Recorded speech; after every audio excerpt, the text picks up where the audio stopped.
Now, answering your questions about the law and legal issues. This is Legal Break with attorney Gary Bruce.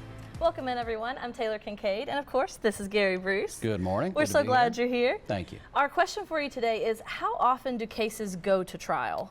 Yeah, it's a good question, and not very often is the answer. You know, I think it's 95% or more of cases get resolved or settled, so it's a small number who go to trial at any level.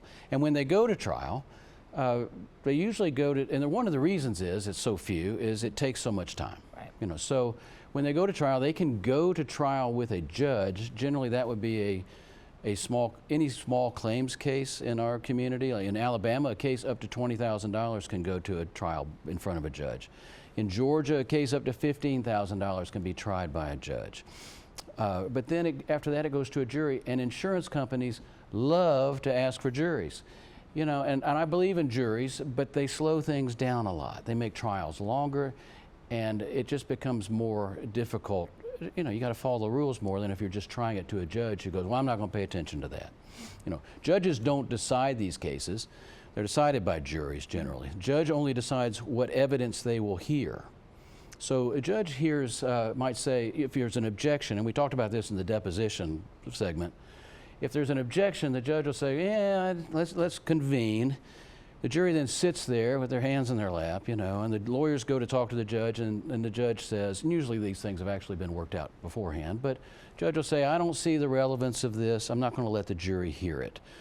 And then the lawyers go back to their seats and they proceed with questioning that doesn't include that. So, you know, that it just becomes a process, you know. It's drama, it's theater, yeah.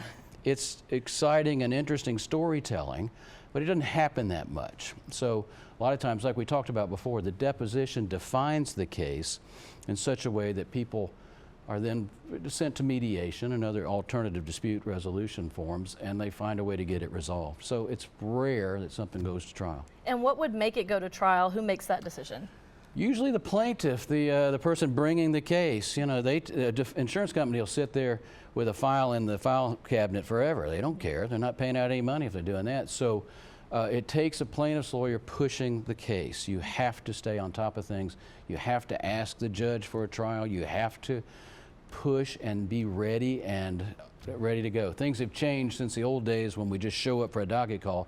Now we usually get things, we kind of know they're going to be tried, but it takes pushing the file to get it to a trial. All right, that's great information. Thank you so much for being with us today. Thank you. And we'll see you all on the next Legal Break.